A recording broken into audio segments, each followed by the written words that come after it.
Olá, querido ouvinte. Seja muito bem-vindo ao Minuto Escola Sabatina. Hoje é domingo, 2 de março. O tema em destaque para o nosso estudo de hoje é Um Anjo Atrasado. Agora, antes de começarmos o estudo, vamos nos entregar nas mãos de Deus em oração. Convido você a fechar os olhos e orar comigo. Querido Pai Celestial, nós nos achegamos a Ti neste momento com corações humildes e gratos, reconhecendo que Tu és o Deus soberano sobre toda a criação. Obrigado por Tua palavra, que ilumina nosso entendimento e nos fortalece na caminhada da fé. Ao estudarmos hoje sobre o grande conflito e as batalhas espirituais que ocorrem ao nosso redor, pedimos que Teu Santo Espírito esteja conosco. Dá-nos discernimento para compreender Tua verdade e coragem para permanecermos firmes em Teu amor. Que cada reflexão aqui nos aproxime mais de Ti e nos motive a confiar plenamente em Teu poder e justiça. Em nome de Jesus, amém. Hoje, mergulharemos em um dos temas mais intrigantes da Palavra de Deus: o grande conflito cósmico e as regras de engajamento que regem essa batalha invisível. Você já se perguntou por que Deus, sendo onipotente, às vezes permite que forças do mal tenham liberdade de ação? Como entender a resistência enfrentada pelo anjo de Deus em Daniel 10? A Bíblia nos revela que, por trás dos poderes terrestres, muitas vezes há forças espirituais em ação. No capítulo 10 de Daniel, encontramos um episódio que ilustra bem essa realidade. O profeta Daniel estava em jejum e oração por 3 semanas, buscando entendimento acerca das visões que recebera. Finalmente, um anjo lhe aparece e diz que desde o primeiro dia, sua oração foi ouvida, mas que ele enfrentou resistência do príncipe do reino da Pérsia. Esse não era um príncipe humano, mas uma força espiritual demoníaca que influenciava o reino persa, tentando impedir que a vontade de Deus se cumprisse. Para ilustrar isso, o texto nos leva ao livro de Daniel, capítulo 10, versículos 1 a 14. Essa passagem é fundamental para entendermos o conflito cósmico. Vemos ali um anjo enviado por Deus que é resistido por 21 dias. A pergunta que surge é: como um anjo de Deus pode ser impedido? Deus não é todo-poderoso? Ele não poderia simplesmente enviar seu anjo e resolver a situação imediatamente? O conflito foi tão intenso que o anjo Gabriel, enviado para responder a Daniel, precisou da ajuda de Miguel, um dos principais príncipes celestiais, para vencer a resistência. Aqui surge uma questão fundamental. Por que Deus permitiu essa luta prolongada? Se Ele é todo-poderoso, por que não interveio imediatamente? Ouça Daniel, capítulo 10, versículos 1 a 14. No 3º ano do reinado de Ciro, rei da Pérsia, uma revelação foi dada a Daniel, chamado Beltesazar. A mensagem era verdadeira e falava de uma grande guerra. Na visão que teve, ele entendeu a mensagem. Naquela ocasião, eu, Daniel, passei 3 semanas chorando. Não comi nada saboroso, não provei carne nem vinho, e não usei nenhuma espécie de perfume até se passarem as 3 semanas. No 24º dia do 1º mês, estando eu à margem do grande rio Tigre, olhei para cima e diante de mim estava um homem vestido de linho, com um cinto de ouro puríssimo na cintura. Seu corpo era como o berilo. Seu rosto reluzia como um relâmpago. Seus olhos eram como tochas acesas. Seus braços e pernas brilhavam como bronze polido. E sua voz soava como o estrondo de uma multidão. Somente eu, Daniel, tive a visão. Os que me acompanhavam nada viram, mas foram tomados de tal pavor que fugiram e se esconderam. Assim fiquei sozinho, olhando para aquela grande visão. Fiquei sem forças, muito pálido, e quase desfaleci. Então, ouvi a voz dele, e quando a ouvi, caí desmaiado, rosto em terra. Em seguida, uma mão me tocou e me pôs sobre as mãos e os joelhos, vacilante. Ele disse: Daniel, você é muito amado. Preste bem atenção ao que vou lhe dizer. Levante-se, pois agora fui enviado a você. Quando ele me disse isso, pus-me de pé, tremendo. E ele prosseguiu: Não tenha medo, Daniel. Desde o primeiro dia em que você decidiu buscar entendimento e humilhar-se diante do seu Deus, suas palavras foram ouvidas, e eu vim em resposta a elas. mas o príncipe do reino da Pérsia me resistiu durante 21 dias. Então Miguel, um dos príncipes supremos, veio em minha ajuda, pois eu fui impedido de continuar ali com os reis da Pérsia.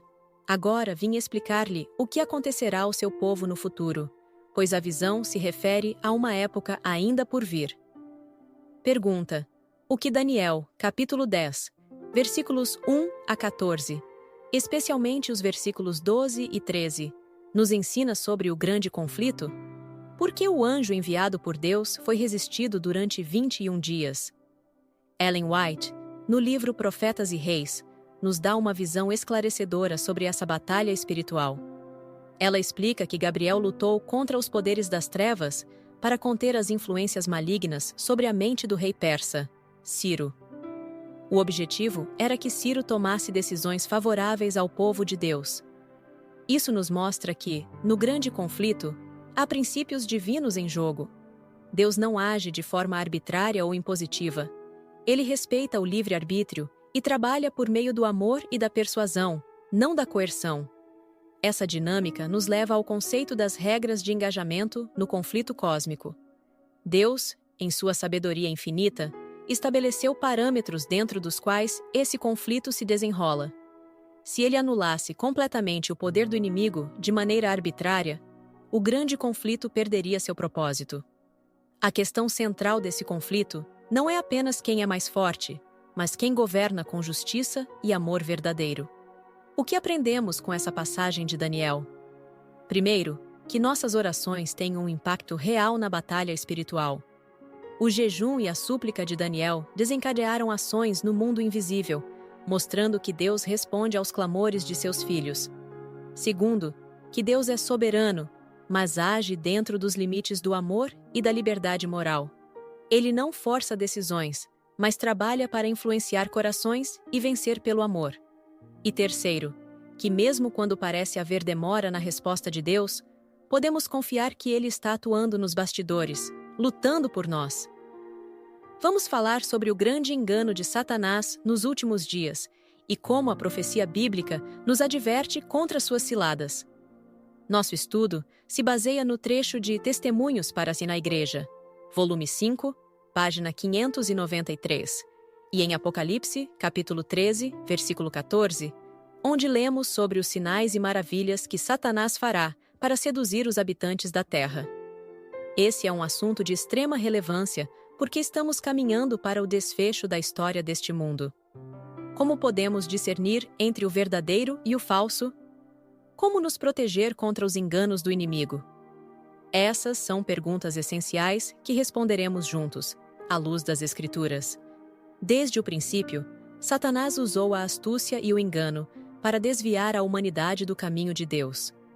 No Éden, ele manipulou a serpente e, através dela, seduziu Eva com a promessa de conhecimento e poder. O mesmo estratagema será usado antes do retorno de Cristo, mas em uma escala ainda maior. O inimigo se revestirá de poder sobrenatural para realizar sinais e maravilhas, induzindo muitos a acreditar que ele é o próprio Cristo retornando em glória. Apocalipse, capítulo 13, versículo 14. Nos alerta sobre essa grande decepção. Está escrito: seduz aqueles que habitam sobre a terra por causa dos sinais que lhe foi permitido realizar. Aqui, precisamos fazer uma pausa para refletir sobre um ponto essencial. Os sinais que Satanás realiza não são meramente truques de ilusionismo. A palavra de Deus revela que ele terá um poder que impressionará os sentidos humanos. No entanto, esse poder tem um limite. Onde ele não puder operar milagres genuínos, ele recorrerá à falsificação e ao engano. A estratégia final do inimigo será sua tentativa de imitar a segunda vinda de Cristo. Ele se manifestará como um anjo de luz, reproduzindo de forma espetacular aquilo que os fiéis aguardam com esperança. O brilho, as palavras, a majestade aparente. Tudo parecerá perfeito. Mas como sabemos, a vinda de Cristo será algo completamente diferente. Jesus virá com glória, rodeado por todos os anjos, e todo olho o verá. Apocalipse 1, versículo 7. Além disso, seu retorno não será secreto ou localizado, mas universal e irresistível. O engano de Satanás só iludirá aqueles que rejeitam a verdade de Deus. Assim como o faraó resistiu aos sinais divinos no Egito, endurecendo seu coração, muitos hoje se deixarão levar pelo espetáculo, em vez de se firmarem na palavra imutável do Senhor. Queridos irmãos e irmãs, esse é o momento de reforçarmos nossa fé na verdade bíblica. O grande engano está à porta, e apenas os que estiverem alicerçados na palavra de Deus e cheios do Espírito Santo serão capazes de discernir a mentira da verdade. Cristo nos advertiu, abre aspas, se, pois, vos disserem, eis que ele está no deserto, não saiais, eis que ele está no interior da casa, não acrediteis, fecha aspas. Mateus, capítulo 24, versículo 26. Precisamos estudar a Bíblia, orar sem cessar e confiar plenamente nas promessas de Deus para não sermos enganados. O verdadeiro Cristo virá do céu com poder e grande glória, e sua chegada será visível a todos. Que possamos permanecer firmes na esperança desse glorioso dia.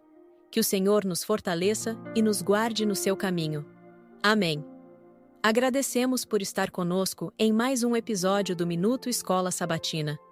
O próximo tema da lição será o Dragão do Apocalipse. Reserve um tempinho e ouça. Deus te abençoe. Até o próximo episódio.